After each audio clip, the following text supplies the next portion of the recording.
يا أيها النبي إنا أرسلناك شاهدا ومبشرا ونذيرا وداعيا إلى الله بإذنه وسراجا منيرا وبشر المؤمنين بأن لهم من الله فضلا كبيرا.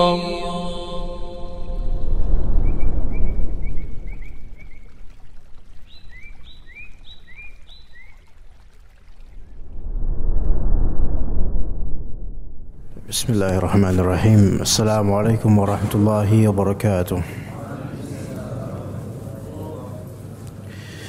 إن الحمد لله نحمده ونستعينه ونستغفره ونعوذ بالله من شرور أنفسنا وسيئات أعمالنا. من يهده الله فلا مضل له ومن يضلل فلا هادي له. أشهد أن لا إله إلا الله وحده لا شريك له وأشهد أن محمدا عبده ورسوله لا نبي بعده. قال الله تعالى في كتابه: يا أيها الذين آمنوا اتقوا الله حق تقاته ولا تموتن إلا وأنتم مسلمون. يا أيها الناس اتقوا ربكم الذي خلقكم من نفس واحدة وخلق منها زوجها وبث منهما رجالا كثيرا ونساء واتقوا الله الذي تساءلون به والأرحام إن الله كان عليكم رقيبا. يا أيها الذين آمنوا اتقوا الله وقولوا قولا سديدا يصلح لكم أعمالكم ويغفر لكم ذنوبكم ومن يطع الله ورسوله فقد فاز فوزا عظيما. فإن أصدق الحديث كتاب الله وخير الهدي هدي محمد صلى الله عليه وسلم وشر الأمور محدثاتها وكل محدثة بدعة وكل بدعة ضلالة وكل ضلالة في النار. أما بعد. Para ikhwan dan akhwat rahimani wa rahimakumullah, melanjutkan kajian terjemahan kitab Al-Wasail Al-Mufidah lil Hayatis Sa'idah karya Al-Syekh Al-Allamah Abdurrahman bin Nasir As-Sa'di rahimahullah, yang mana kita sampai di poin terakhir atau pasal terakhir dari wasilah-wasilah tersebut, atau dari 8 nasihat berharga untuk meraih hidup bahagia. Pasal yang akan kita sebutkan insyaallah ditafsirkan secara ringkas di judulnya, yaitu tidak larut dalam kesedihan. Supaya kita bisa bahagia, maka kita tidak perlu berlarut dalam kesedihan. Kemudian juga mengukur nikmat dengan musibah. Dikatakan dalam kitab Al-Aqil ya'lamu anna hayatahu as-sahihata hayatus sa'adati wat tuma'ninati wa annaha qasiratun jidda. Orang yang berakal itu mengetahui bahwa kehidupan yang sebenarnya adalah kehidupan yang dia jalani dengan bahagia dan tenang. Harusnya begitu. Dan orang berakal mengilmui dan mengetahui bahwasanya kehidupan itu qasirah jiddan, pendek sekali, sebentar. Sebentar, sangat pendek jika dikiaskan dengan kehidupan setelahnya dari alam barzakh, apalagi alam akhirat. Fala yanbaghi lahu an yuqassiraha bil hammi wal istirsali ma'al akdar. Maka tidak sepantasnya orang yang berakal, apalagi muslim, untuk memperpendek hidup yang sudah pendek itu dengan kesedihan dan larut menyerah di dalam kesusahan. Hidup kita udah pendek, kemudian ditambah pendek lagi dengan apa? Dengan kesedihan dan menyerah dengan keadaan. Maka makin pendek itu hidup. Makin pendek untuk beramal saleh, namun terasa makin panjang. Karena siapapun yang terbebani dan kesedihan, maka dia akan merasa hidup ini begitu panjang dan lama. Orang kenapa malam minggu disebut malam yang panjang? Kenapa? Karena begadang. Berarti mengaktifkan pikirannya pada hari itu. Maka terasa lebih panjang daripada malam lainnya. Padahal malam minggu dengan malam lainnya sama. Namun karena adanya beban pikiran, mungkin tamasya, mungkin jalan-jalan, mungkin kongko bareng teman, ada pikiran jadi terasa lebih panjang dibandingkan orang yang menikmati malam tersebut untuk tidur saja, karena enggak berpikir apa-apa. Tapi sebagian dari orang terbebani dengan hari Senin, atau bahkan di hari Ahad sore itu sudah terasa bebannya. Besok Senin, ya kan? Artinya apa? Besok kerja. Kenapa dia terbebani? Karena dia kepikiran besok kerja. Coba kalau nggak usah mikirnya, nggak usah pikirin besok kerja. Dan itu biasanya karyawan. Kalau orang yang setiap hari mencari nafkah atau setiap hari kerja, udah biarin aja, lanjut aja. Karena pikiran, kesedihan, bayang-bayang masa depan itu membuat beban yang memperpendek kehidupan, namun terasa lebih panjang daripada umumnya kehidupan orang. Kerasa berat, lama. Orang yang berjalan ditanjakan tanpa ada bawaan, dia akan merasa perjalanan ya bebannya hanya karena tanjakan, lebih cepat ya, bahkan bisa lebih berlari. Tapi orang ketika naik tanjakan dan dia membawa beban yang berat, kemudian dia melihat ke tanjakan ini, Masya Allah, tanjakan, udah bawa beban tanjakan lagi, kerasa lebih lama. Kenapa? Karena beban yang dia bawa itu beban beratnya lebih berat lagi, beban perasaan. Betapa seringnya perasaan itu membuat sesuatu yang simple menjadi rumit karena dibawa perasaan. Tapi kemudian wala farqa fi hadza bainal barri wal fajir. Ya, hal ini tidak ada bedanya antara orang yang dia ulang, fa inna dzalika dhiddul hayati sahihah. Hal seperti ini, yaitu memperpendek kehidupan dengan kesedihan dan larut di dalam kesusahan, ini bertentangan dengan definisi kehidupan yang sahih, kehidupan yang benar. Ya. Oleh karenanya dia kikir atau enggan untuk menghabiskan sebagian besar waktu dalam hidupnya hanya dengan bersedih dan bersusah hati. Di dalam hal ini tidak berbeda antara orang yang baik dan orang yang jahat. Ketika mereka orang baik maupun orang jahat, saleh maupun tidak saleh, ketika tenggelam dalam kesedihan, maka dia seperti memperpendek usianya. Apa maksud memperpendek usianya? Usia itu udah pendek. Bukan berarti karena dia sedih kemudian dia makin berkurang usianya, bukan. Tapi memperpendek di sini adalah membuat dia tidak bisa beraktivitas, tidak produktif, tidak memikirkan hal yang positif, tidak bergerak, sehingga stuck di tempat saja. Maka ini seperti orang yang tidak memiliki kehidupan, memperpendek kehidupannya. Orang yang memiliki aktivitas normal, wajar, bahkan dia giat, Masya Allah, itu seolah-olah orang ini hidupnya panjang gitu loh. Seolah-olah nafasnya begitu panjang. Berbeda dengan orang yang stuck di tempat dan dia tidak melakukan apa-apa kecuali bersedih. Maka orang ini seperti orang yang mati, pendek sekali hidupnya. Taib. Kemudian kata penulis terjemahannya hafizallah taala, hanya saja orang mukmin dapat merealisasikan dengan lebih sempurna dan dengan balasan pahala yang lebih baik di dunia dan di akhirat. Itu orang mukmin. Ketika dia sedih, dia bisa merealisasikan kehidupan dengan lebih sempurna. Bahkan sebagian mukminin ketika ditimpa kesedihan, dia bersyukur dengan ujian tersebut, atau minimal dia sabar, kemudian dia bisa ridha dan sampai derajat syukur, mensyukuri adanya ujian tersebut dan mengambil sisi positif dan hikmahnya dibandingkan mengambil sisi negatif dan kecewanya. Maka itulah mukmin. Terlebih dia tahu bahwasanya kehidupan dunia ini dalam map keagamaan, kehidupan dunia ini kecil, rendah, sebentar, sementara, hina, dan hanya sebagai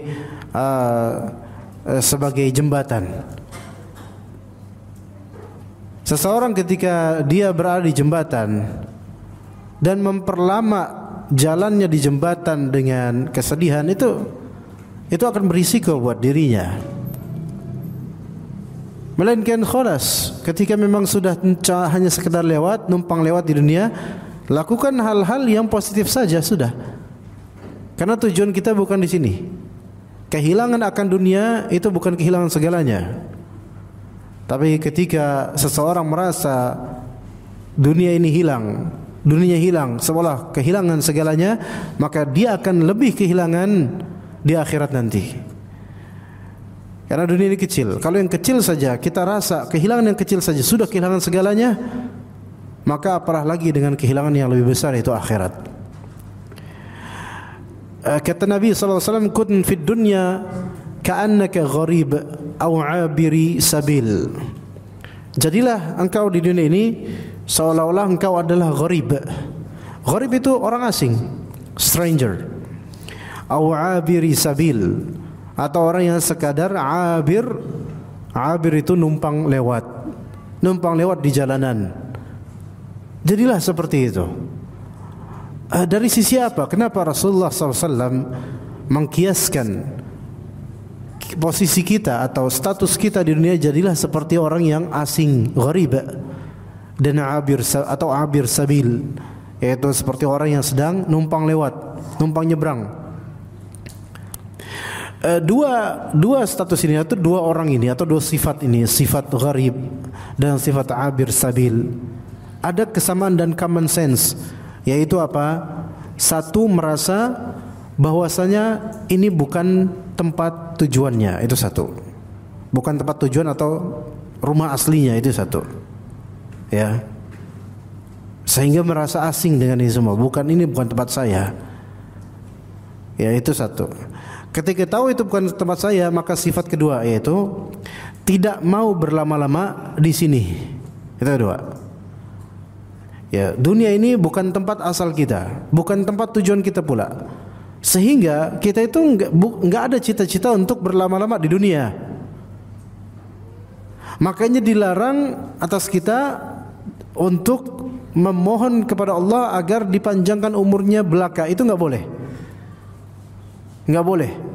Melainkan kalaupun meminta panjang umur harus disertai dengan di atas ketaatan, di atas kebaikan, di atas rahmat Allah Ta'ala, dengan rahmat Allah. Hal seperti itu yang, karena lama di dunia ini tidak tercela secara zat, karena itu takdir Allah, dan tidak terpuji secara zat.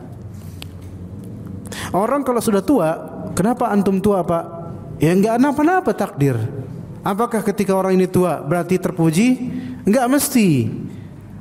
Betapa buruknya kalau semakin tua semakin buruk amalannya, semakin jauh dari ketaatan, itu makin buruk. Na'udzubillah. Mendingan mati dari awal aja kalau kayak gitu. Maka yang pertama yaitu merasa bahwa saya dunia ini bukan tempat asal dan bukan tujuan. Itu satu.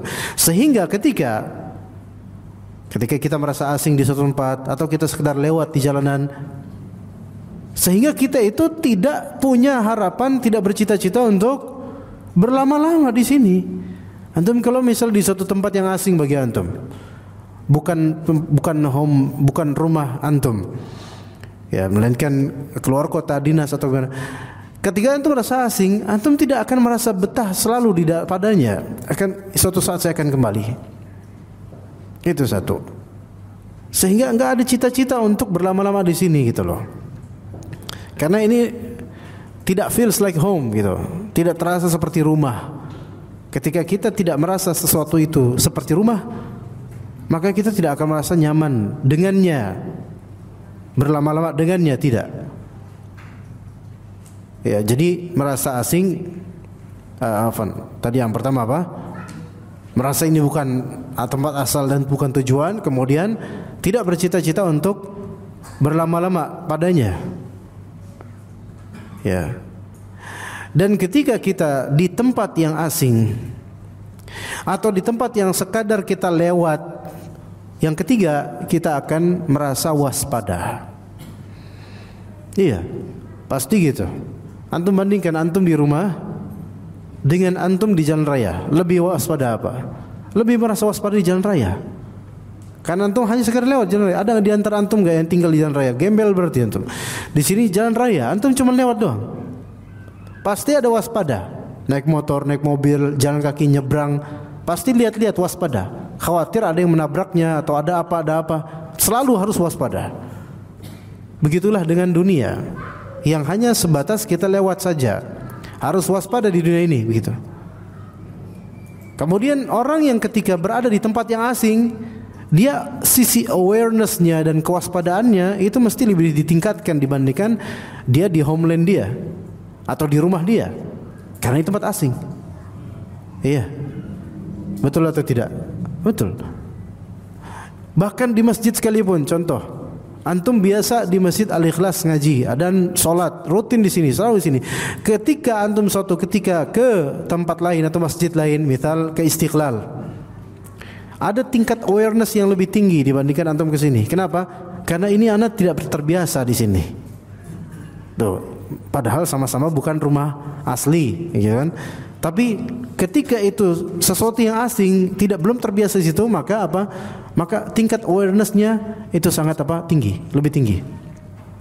Tapi ketika itu sudah menjadi homeland atau home base atau markas atau rumah atau kediaman hatinya di situ, maka tingkat awareness dan kewaspadaannya berkurang bahkan bisa jadi hilang, tidak. Seperti orang yang sudah menjadikan dunia ini sebagai tempat tujuan, maka kewaspadaan dia akan tipuan-tipuan dan godaan dunia itu akan apa? Akan makin berkurang, bahkan tidak ada. Lihat orang-orang yang mereka tidak peduli dengan halal haram, tidak peduli dengan nasihat, tidak peduli dengan akhirat, tidak khawatir akan hisab di hari akhir nanti. Tingkat kepekaan, tingkat kewaspadaan mereka itu berkurang bahkan minim sekali. Enggak peduli dengan itu. Kenapa? Karena sudah menjadi atau menganggap bahwasanya dunia ini ada di hatinya. Orang yang tidak zuhud atau orang yang rakus akan dunia, maka pasti tingkat perhatian dan kewaspadaannya akan hal haram itu menipis dan bahkan berkurang, minus. Tapi ketika seseorang itu zuhud, tidak menjadikan dunia itu masuk ke hatinya, melainkan hanya sebatas di genggamannya kalau dia memang punya, maka dia akan berhati-hati dengan halal dan haram, dengan hukum-hukum syar'i. Begitulah orang mukmin dapat merealisasikan kehidupan yang sahihah, yang benar, dengan lebih sempurna, dan itu pun dengan balasan pahala yang lebih baik di dunia dan di akhirat. Begitu ikhwas sekalian. Antum paham enggak apa yang Anda bicarakan tadi? Paham enggak, Pak? Antum diam aja. Paham? Anda ngeliat antum diam aja seolah-olah enggak paham. Tapi kalau antum ngomong pun enggak boleh, jadi serba salah. Diam salah, ngomong salah. Iya. Taib, yang kedua kemudian, dan ini berkaitan dengan nikmat, dan ini berkaitan dengan sesuai dengan judul kita. Saya tidak tahu apakah bisa kita khatamkan pada ini, tinggal 6 halaman lagi kira-kira. Bisakah kita khatamkan di malam ini? Cuman Anda tanya ke panitia, rebana, terus habis itu udah sedia belum rebananya? Rebana terus nasi kebuli sudah ada? Kalau belum ada, belum siap khataman berarti. Ya. Kemudian dikatakan oleh Syekh As-Sa'di rahimahullah, وينبغي أيضا إذا أصابه مكروه أو خاف منه أن يقارن بين بقية النعم الحاصلة له دينية أو دنيوية وبين ما أصابه من مكروه فعند المقارنة يتضح كثرة ما هو فيه من النعم واضمحال ما أصابه من المكاره. Maknanya seorang hamba apabila ditimpa musibah atau merasa takut dengan suatu musibah, hendaklah dia bandingkan antara nikmat-nikmat yang dia dapatkan, baik nikmat keagamaan, amalan, atau nikmat dunia. Bandingkan nikmat keagamaan kita dan nikmat keduniaan kita. Bandingkan itu semua dengan musibah yang sedang menimpa. Bandingkan, qarinkan, bandingkan, ya. Dengan membandingkan kedua itu antara nikmat dengan musibah, akan jelas baginya betapa banyak nikmat yang telah dia dapatkan dan tertutupilah musibah yang menimpanya. Jadi untuk mengkerdilkan situasi atau mengkerdilkan musibah yang seolah-olah besar itu dengan mengingat nikmat Allah Azza wa Jalla. Dan mengingat nikmat Allah Azza wa Jalla ini di antara ibadah yang banyak ditinggalkan dan tidak disadari oleh orang bahwasanya itu adalah termasuk ibadah yang agung, dan berkali-kali Allah Subhanahu wa taala menyebutkan dalam Al-Quran agar senantiasa mengingat dan menyebut nikmat Allah Subhanahu wa taala. Itu sejak zaman Bani Israel. Dalam surah Al-Baqarah Allah sebutkan 2 kali dalam surah Al-Baqarah, ya Bani Israel adhkuru ni'mati allati an'amtu 'alaikum wa anni faddaltukum 'alal 'alamin. 2 kali. Wahai Bani Israel, ingatlah oleh kalian nikmat yang telah aku berikan kepada kalian, dan aku telah mengunggulkan kalian di atas orang-orang di semesta alam ini pada waktunya. Juga di surat yang sama, ya Bani Israel adhkuru ni'mati allati an'amtu 'alaikum wa aufu bi'ahdi ufi bi'ahdikum wa iyaya farhabun. Wahai Bani Israel, ingatlah nikmat yang telah aku berikan kepada kalian, dan tunaikanlah perjanjian kalian terhadapku, maka aku akan menunaikan perjanjianku kepada kalian, dan kepada akulah kalian harus berlari karena takut, ya. Kemudian kata Allah Azza wa Jalla, atau juga kata Nabi Musa alaihissalam yang dihikaitkan oleh Allah Azza wa Jalla, wa idh qala Musa liqaumihi udhkuru ni'matallahi alaikum. Dan ketika Musa berkata kepada kaumnya, ingatlah oleh kalian nikmat Allah atas kalian. Idh anjakum min ali fir'aun yasumunakum su'al 'adzabi wa yudhabbihuna abna'akum wa yastahyuna nisa'akum wa fi dzalikum bala'un min rabbikum 'adzim. Yaitu ingatlah nikmat yang Allah berikan kepada kalian ketika Allah Ta'ala loloskan kalian dari kejaran bala tentaranya Fir'aun, yang mereka memberikan kepada kalian seburuk-buruk azab, menyembelih bayi-bayi laki kalian dan membiarkan hidup bayi perempuan kalian. Dan juga ayat-ayat yang Allah Ta'ala berikan dari kenikmatan, termasuk manna wa salwa misalnya, yang Allah berikan kepada Bani Israel, baik ayat yang bersifat syar'iyah maupun ayat yang bersifat kauniyah yang nikmat buat mereka semua, Bani Israel ketika itu. Maka Allah katakan, sal Bani Israel kam atainahum min ayatin bayyinah wa man yubaddil ni'matallahi min ba'di ma ja'athu fa innallaha shadidul iqab atau sari'ul hisab. Al-Baqarah, shadidul iqab. Jazakallahu khairan. Sal Bani Israel, tanyakan kepada Bani Israel, kam atainahum min ayatin bayyinah, seberapa banyak kami telah memberikan kepada mereka, mendatangkan kepada mereka ayat-ayat yang jelas, dan itu semua nikmat, ayat yang jelas itu.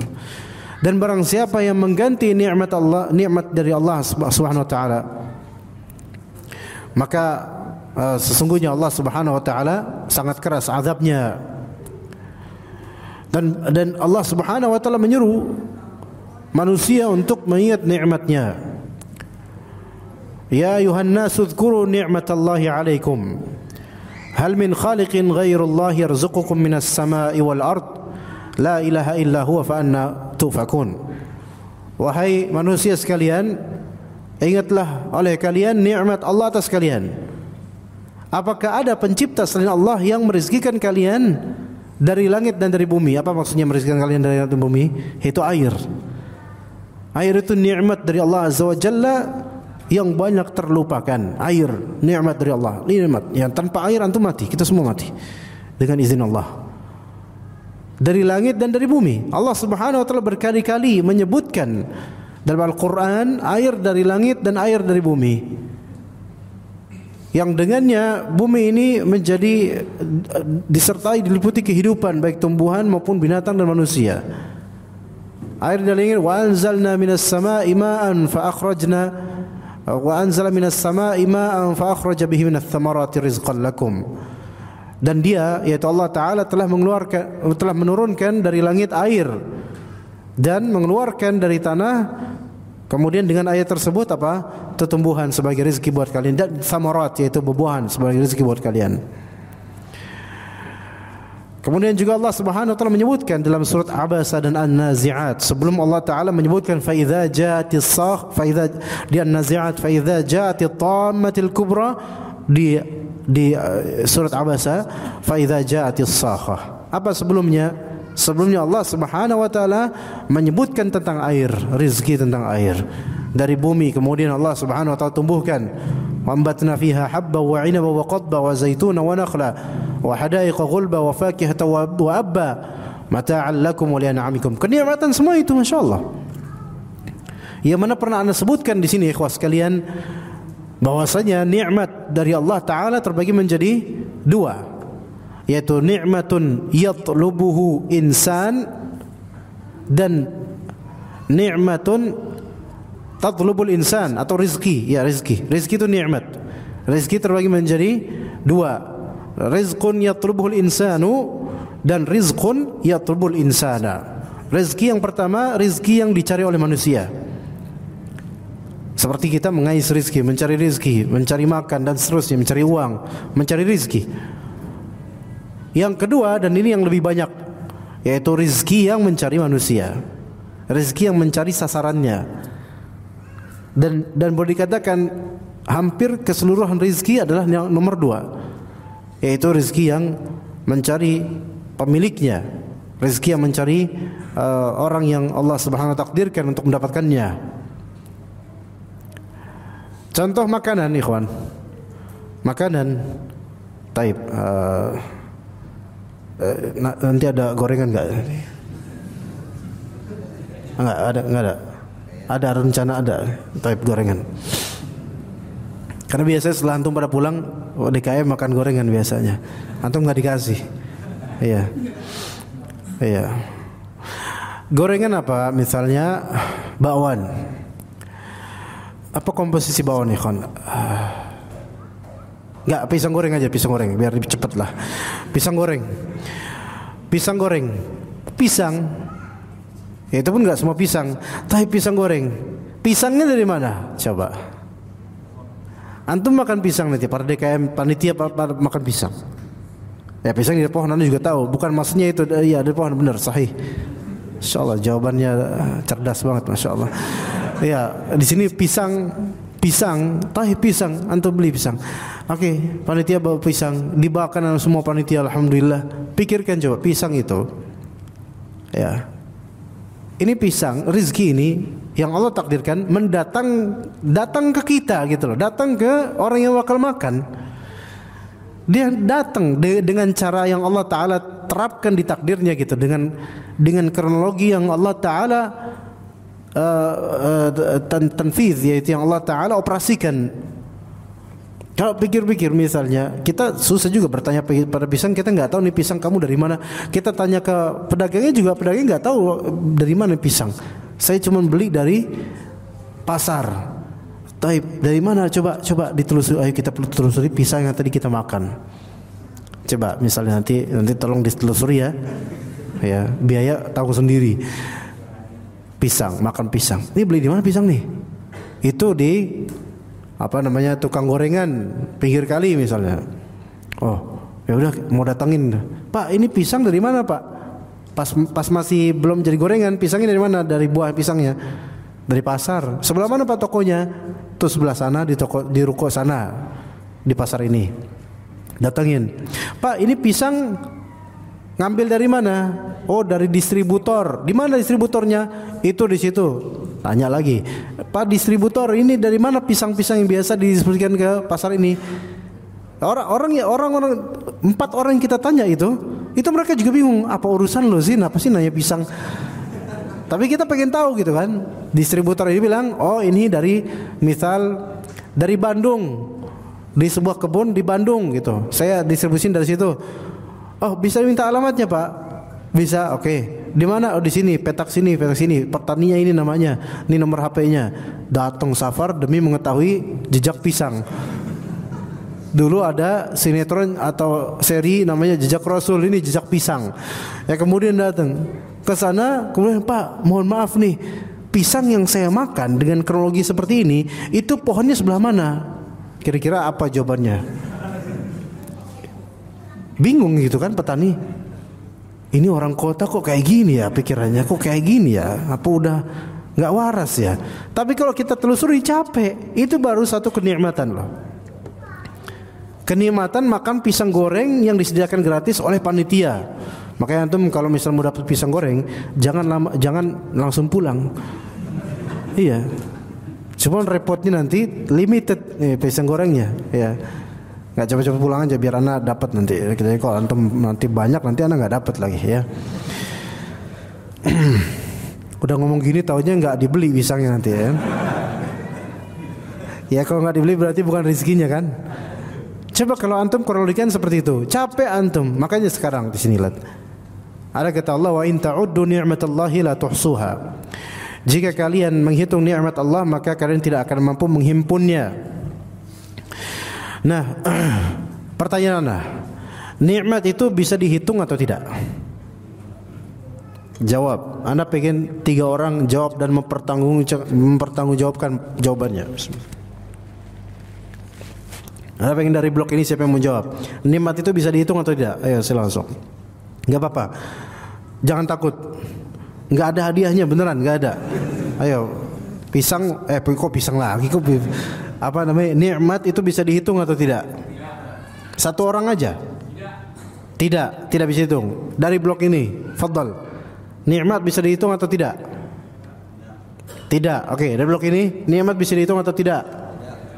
Tidak. Baik. Antum salah semua. Iya. Antum salah semua.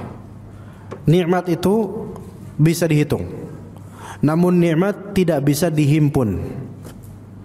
Bisa bedakan enggak antara menghitung dengan menghimpun seluruhnya? Menghimpun itu ya menghitung seluruhnya komplit, enggak? Ngerti enggak? Enggak ngerti? Kurang pisang atau nggak ngerti nggak? Coba pisang agak biar cerdas dikit lah ya kan. Menghimpun dengan menghitung sama nggak? Menghitung lebih umum daripada menghimpun. Menghimpun itu kan berarti secara komprehensif atau completely itu loh, antum himpun semuanya. Oke, gimana? Bisa dipahami nggak jemaah? Nikmat itu bisa antum hitung, tapi tidak bisa antum himpun hitungan antum. Barang siapa yang mengatakan nikmat itu tidak bisa dihitung, berarti menyelisihi zahir dari Al-Quran, yaitu di ayat wa in ta'uddu ni'matallahi la tuhsuha. Di sini Allah Ta'ala katakan wa in ta'uddu, jika kalian ta'uddu, adda ya'uddu menghitung, jika kalian menghitung nikmat dari Allah, la tuhsuha, kalian tidak bisa menghimpun nikmat Allah. Jadi ada 2 fi'il di sini. Pertama fi'il syarat, kedua jawab syarat. Yang pertama ta'uddu, adda ya'uddu artinya menghitung. Hitung kan cuma 1, 2, 3, hitung bukan? Hitung. Jika kalian menghitung nikmat Allah, kalian tidak akan mampu untuk menghimpunnya. Menghimpun berarti menghitung seluruhnya komplit. Gak bakal bisa. Yang tidak bisa manusia apa sekarang? Menghimpun seluruh hitungan nikmat. Tapi kalau menghitung dari awal 1, 2, 3 bisa nggak? Ya bisa, tapi nggak bakal bisa komplit. Nggak mungkin antum bisa menghimpun nikmat Allah Subhanahu wa taala. Paham jemaah sebenarnya? Itu makna dari ayat itu. Berarti ayat itu secara zahir adalah menetapkan mungkinnya manusia untuk bisa ngitung ya, cuman ngitung kok. Sekarang coba Anda hitung berapa remote AC di sini. Hitung.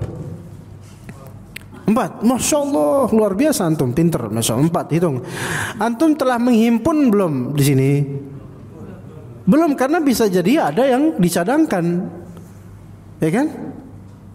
Berarti nggak semuanya antum bisa tahu kan? Nggak semuanya. Tapi antum hitung misalnya nih satu Istiqlal, ya sholat Jumat Istiqlal. Wah, coba Anda mau ngitung berapa jumlah jemaah? Ya ini orang bahlul nih kayaknya, orang ngitung jemaah 1, 2, 3, baru 10 kepala. Langsung tadi berapa tadi? Nah kan dia ngitung nggak? Ngitung. Apakah bisa menghimpun? Jangankan satu masjid yang berapa lantai itu, satu sof aja lagi khotib lagi ceramah dia diri terus ngitung 1, 2, 3. Itu orang belakang nih orang gila. ODGJ nih kayaknya. Baru sampai situ doang, ya lupa berapa nih tadi.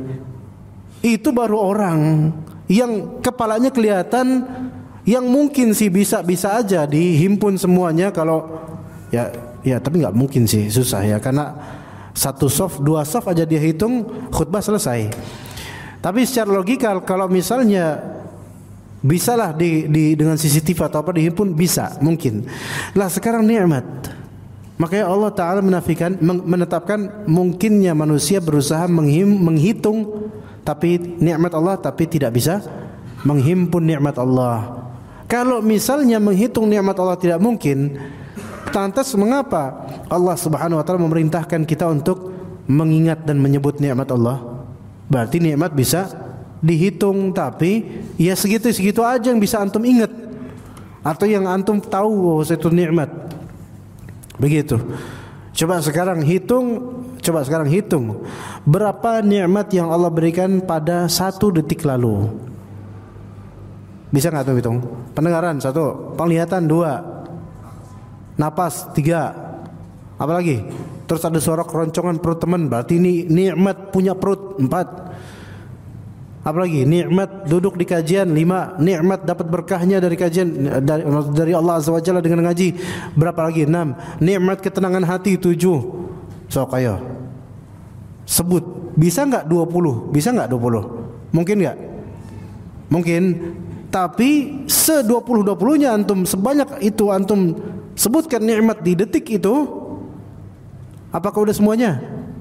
Belum sama sekali. Bisa aja sampai ribuan nikmat telah ada pada antum yang tidak antum ketahui, tidak antum sadari, atau antum lupa bahwa itu nikmat.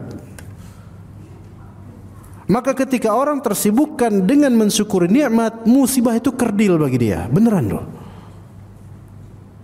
Ya jangan sibuk ingat nikmat aja, mengenang nikmat, habis itu diem, habis itu udahlah nggak usah kerja, nanti juga dapat nikmat. Enggak, ya nggak gitu juga. Ya ini suatu ibadah, dan di antara bentuk syukur adalah kita memanfaatkan nikmat yang Allah berikan di atas ketaatan. Ya jadi begitu. Jadi Allah Subhanahu wa taala memerintahkan kita untuk menyebut kenikmatan dari Allah, mengingat kenikmatan dari Allah dan mensyukurinya. Maka kalau misalnya kita mengganti nikmat Allah dengan kufur, maka balasannya adalah azab dan neraka. Kata Allah Azza wa Jalla, la in syakartum la azidannakum wa la in kafartum inna azabi lasyadid. La in syakartum la azidannakum wa la in kafartum inna azabi lasyadid. Dan jika kalian kufur nikmat, maka sesungguhnya azabku itu keras. Ya. Kemudian juga Allah Subhanahu wa taala mengancam orang yang mengganti nikmat dengan kekufuran, kufur nikmat. Alam tara ila alladziina baddalu ni'matallahi kufra wa halu qaumahum daral bawar jahannama yaslaunaha wa bi'sal qarar. Tidakkah engkau melihat orang-orang yang telah mengganti kenikmatan dengan kekufuran dan menjerumuskan kaumnya ke darul bawar, yaitu negeri kesengsaraan, yaitu neraka Jahannam. Yaslaunaha, yang mereka dipanggang pada Jahannam itu, wa bi'sal qarar, dan seburuk-buruk tempat tinggal. Jadi boleh jadi musibah itu terasa besar bagi seseorang dikarenakan lupanya dia akan kenikmatan. Iya, boleh jadi. Antum akan melihat orang-orang saleh yang sering ingat kenikmatan, dia mendapat musibah, antum melihat dia masih bisa tersenyum dan masih bisa berbuat ihsan, bahkan membantu orang. Yang antum bilang, antum kan sedang menghadapi musibah yang begitu besar, kok antum masih sempet-sempetnya loh bantu orang, nyantai. Maka apa kata dia? Mungkin kata dia, ya akhi, musibah yang menurut antum besar itu musibah duniawiyah. Sementara kenikmatan, keagamaan dan keduniaan yang Allah berikan kepada ana itu jauh dibandingkan musibah itu yang seolah kerdil. Itu musibah dibandingkan nikmat yang terlalu jauh. Wallahi. Sebutkan musibah. Sebutkan musibah duniawi yang kerdil dan kecil dan sementara. Sebutkan ikhwan. Apa? Sebutkan. Saking kerdilnya jadi antum lupa itu musibah. Masya Allah. Sebutkan. Kehilangan motor. Musibah bukan? Musibah. Udah gitu itu motor operasional. Maksudnya untuk dagang tiap hari misalnya. Musibah.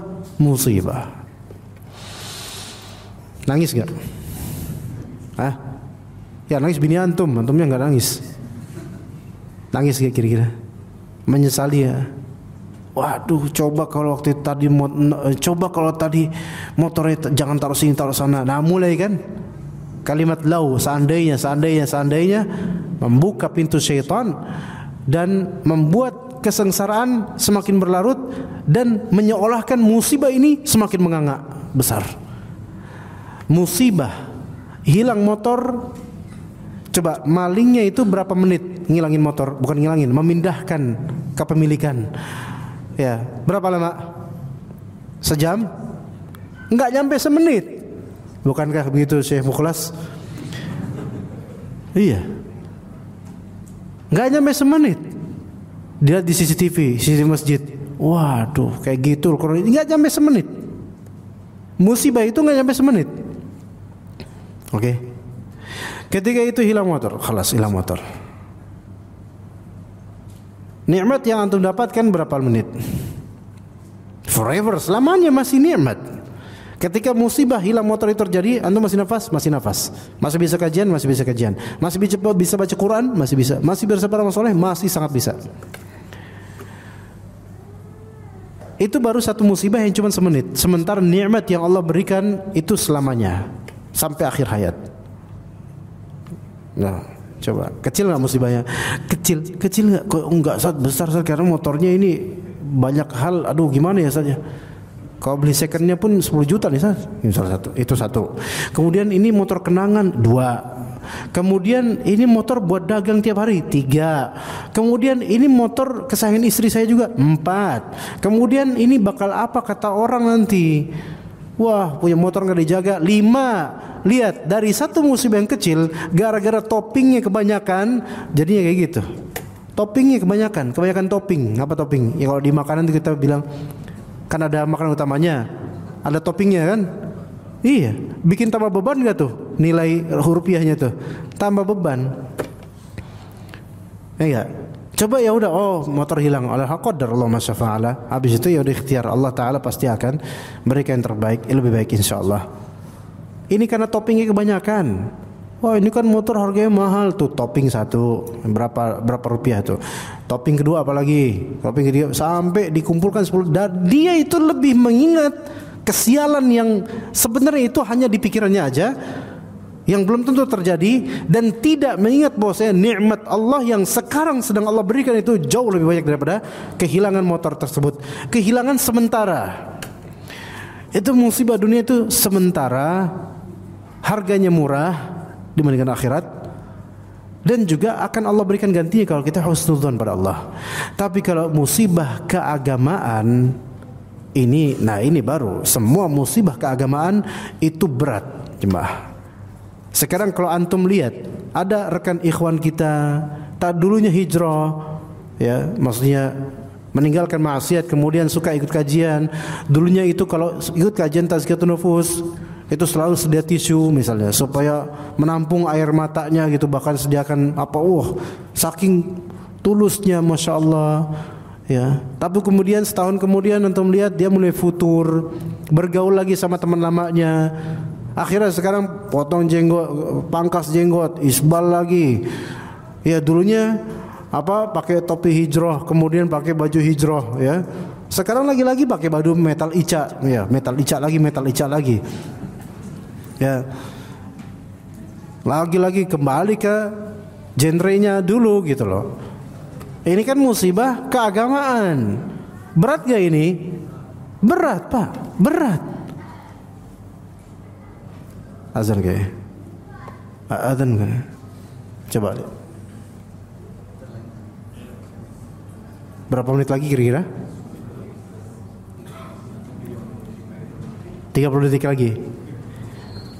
Loh kan, ya udah kelas, kita lanjutkan setelah ba'da Isya insyaallah taala. Kita lanjutkan sedikit insyaallah taala. Wassallallahu ala nabiyina Muhammad wa ala alihi wasallam. Baik, kita lanjutkan. Bismillahirrahmanirrahim. Alhamdulillah wassalatu wassalamu ala Rasulillah. Amma ba'd.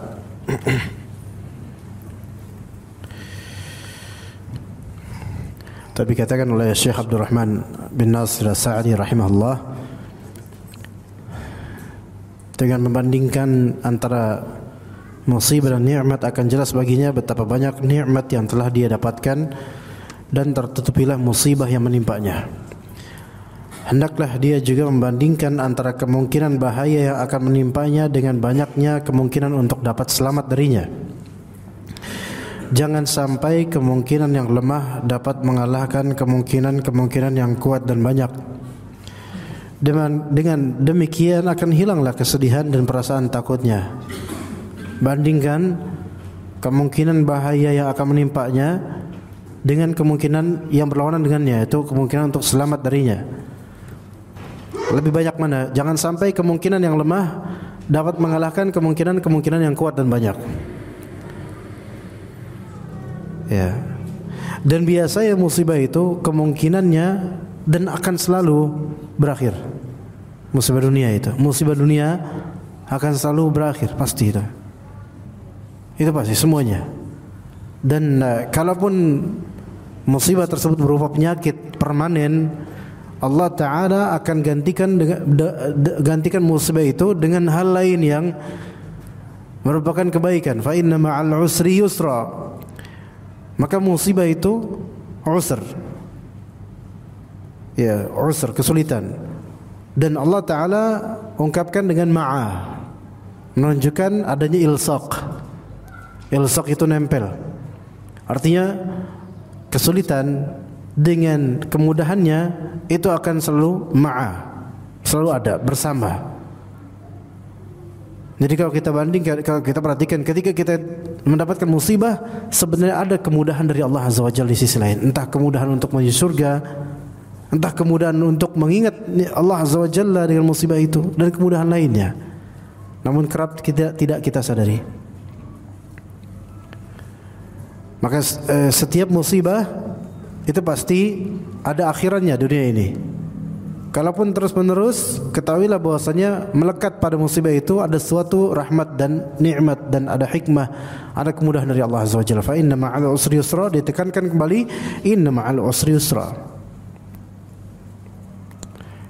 Kemudian posibilitas yang kita tinjau ketika menghadapi musibah, ada dua posibilitas. Imma posibilitas selamat dari musibah ini, imma posibilitas tidak selamat dan terus menerus.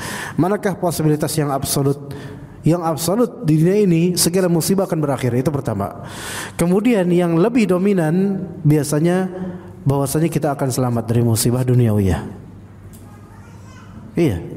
Kalau enggak selamat matilah kita. Biasanya selamat. Kefakiran misalnya. Ya, banyak orang berlama-lama dengan kefakiran misalnya karena taqaddarallahu ma syafa'ala. Tapi harus dia ketahui bahwa saya dengan kefakiran itu sebenarnya ada pintu yang terbuka dari kemudahan. Dia sadar atau tidak? Ada yang sadar akan kemudahan itu, yaitu berupa mudahnya dia beribadah, mudahnya dia dekat kepada Allah, mudahnya dia tawakal dan fokus pada Allah Azza wa Jalla.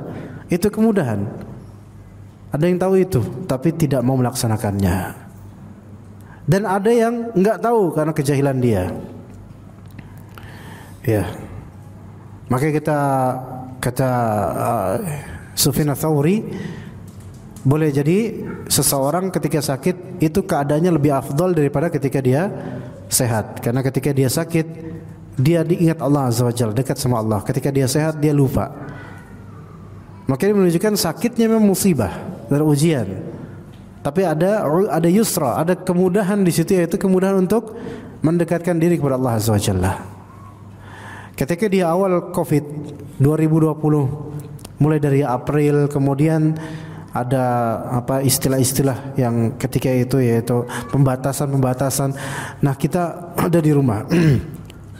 Bayangkan Ramadan saat awal-awal Covid. Mungkin itu the best Ramadan ever untuk kita. Kenapa? Karena ngajinya lebih fokus, lebih banyak karena di rumah saja. Ngaji from home sekarang. Jadi bukan work from home lagi, ngaji from home. Ada hikmahnya, ada. Bisa jadi lebih banyak khatamnya dibandingkan ketika Ramadan kita berseliweran untuk kerja dan tua di jalanan. Ada hikmahnya, lihat. Apakah terbaca hikmah itu atau tidak? Allahu a'lam. Maka di setiap musibah atau ujian itu pasti ada hikmahnya. Ada yusra, ada kemudahan di sisi lain. Inilah dunia seperti ini. Dan sebaliknya, segala kenikmatan itu juga ada resikonya di dunia ini. Segala kenikmatan ada resikonya di dunia ini.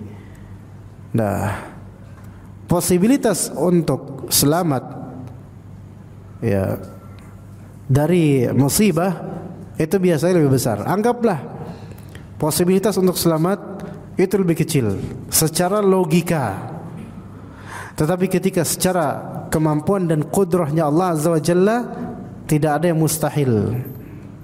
Sekarang lihat bagaimana Nabi Musa alaihissalam ketika beliau dan kaum yang mengikutinya itu Bani Israel di malam hari keluar dari Mesir, berusaha kabur dari Mesir.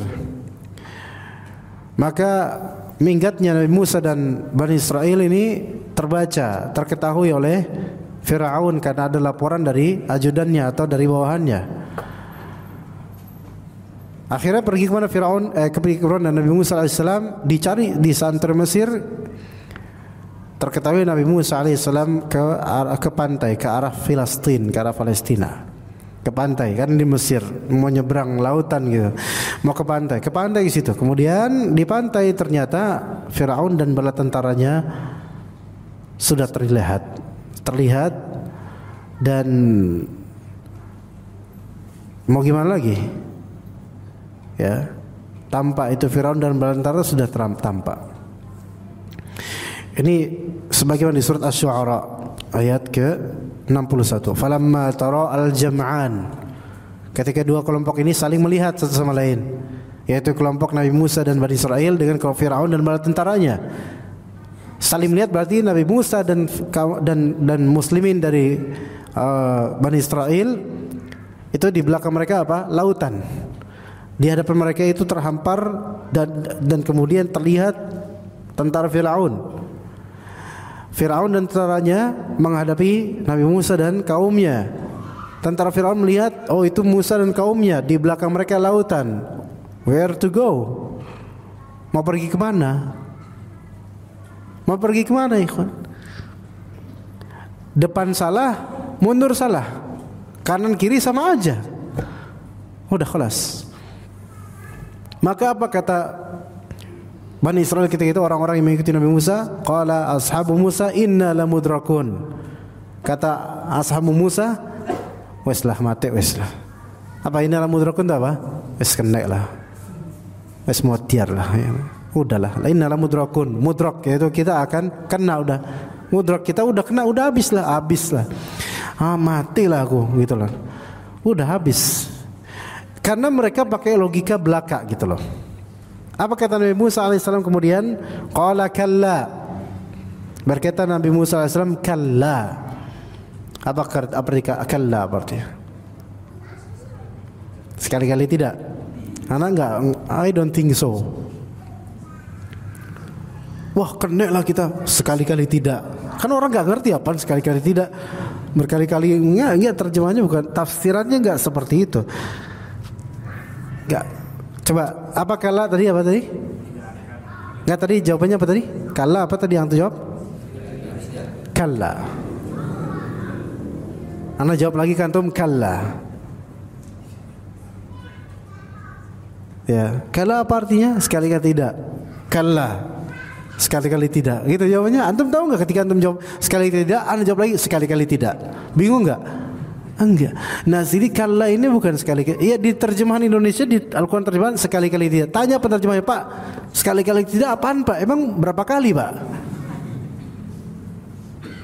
Kalla di sini adalah kalimat untuk sebelum membantah apa yang lawan bicara fikirkan. Jadi kalla itu adalah tidak seperti yang kau fikirkan. Itu kalla artinya.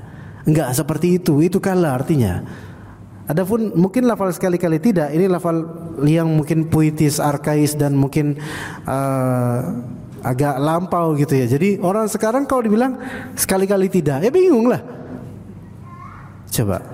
Sekarang antum selama ini memikirkan sekali-kali tidak itu artinya apa? Coba, maksudnya apa? Sekali-kali tidak. Kenapa ada sekali-kalinya? Kalau tidak oke lah. Kenapa ada sekali-kali? Coba, ayo. Antum datang ke tukang somai. Ya, mau apa Pak? Campur enggak? Sekali-kali tidak. Kalla. Hah? Gitu. Kemudian antum keluar dari rumah, keluar salat subuh, wajah sumringah sekali. Tetangga bilang, "Wih, wajahnya sumringah nih, kayaknya habis gajian nih." Sekali-kali tidak. Padahal di makom tersebut boleh kita bilang kalla. Jadi kalla itu artinya adalah it's not what you think. Enggak seperti yang kau pikirkan, enggak seperti yang kau sangka. Enggak begitu, bro. Itu kalla tuh. Itu kalla. Wah, kayaknya wajahnya sumringah nih, kayaknya habis gajian nih. Enggak, bro, enggak begitu. Enggak seperti yang kau pikirkan. Saya wajah sumringah karena habis sholat subuh. Wah, masya Allah. Gitu. Nah, itu kalla. Maka kata Nabi Musa alaihissalam ketika Bani Israel bilang inna lamudrakun, inna ini penegasan dari kaumnya. Sungguh lamudrakun ada lam di sini, lam li ta'kid juga. Sungguh benar-benar kita bakal mati ini. Kita bakal kena nih, benar-benar ditegaskan oleh semua. Apa kata Nabi Musa sebagai leader apa? Sebagai imam? Kalla. Qala kalla. Enggak seperti yang kalian anggap. Apa kata Nabi Musa alaihissalam? Inna ma'i rabbi sayahdin. Inna ma'i rabbi sayahdin. Sesungguhnya bersamaku ada Rabbku yang akan memberiku petunjuk. Tuh lihat. Sesungguhnya bersamaku ada Allah Ta'ala yang akan memberiku petunjuk. Lihat tadi, kembali ke materi. Kalau pakai logika, posibilitas selamat dengan posibilitas tidak selamat, mana yang lebih besar dalam konteks Nabi Musa? Dan tentu secara logika dan kebiasaannya gak bakal selamat ini mah. Lah orang mundur laut mau berenang, ya depan udah bantuan Firaun dan mereka punya senjata. Nabi Musa dan kaumnya punya apa? Tuh, sesuatu yang sebenarnya impossible. Tapi ini dalam rangka apa beliau ini? Dalam rangka apa? Dalam rangka membela agama Allah Azza wa Jalla. Tapi apa kata Nabi Musa? Saya kan dalam mungkin maksud Nabi Musa ini demi untuk agama Allah, perjuangan agama Allah, kita menghindari orang-orang zalim.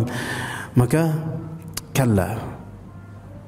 Inna ma'iya rabbi sayahdin.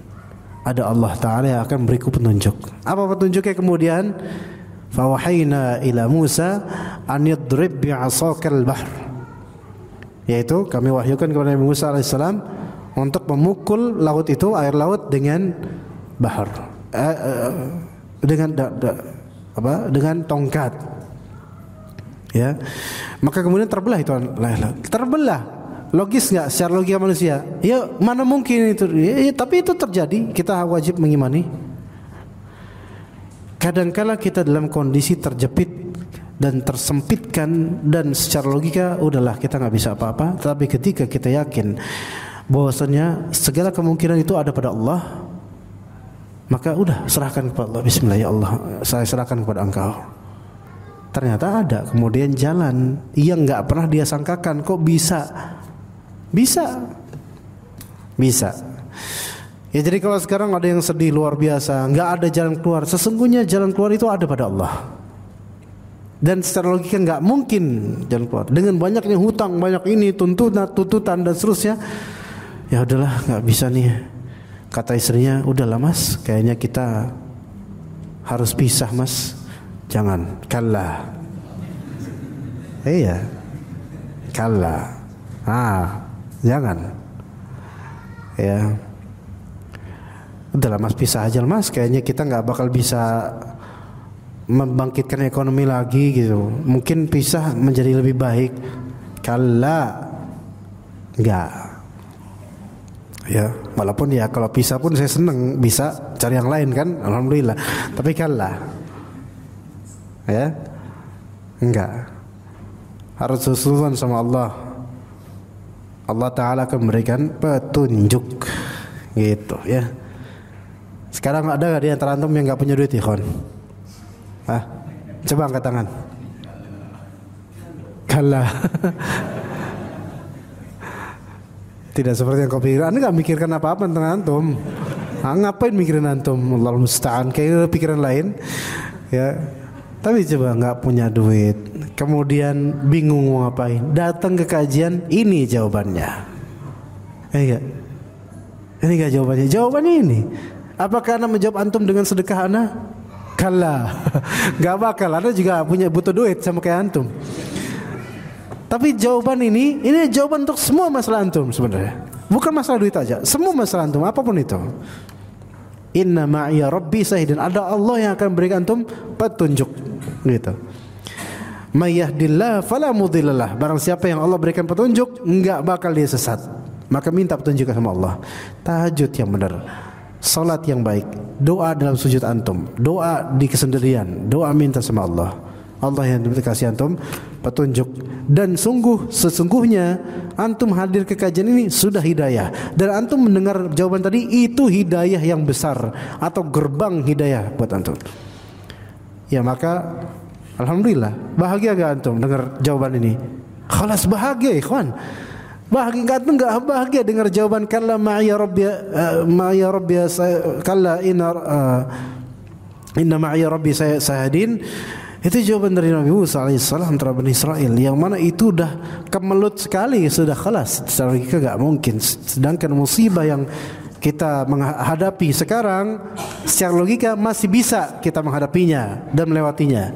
Nggak ada apa-apa dengan musibah para nabi, karena mereka ujiannya jauh lebih besar daripada kita.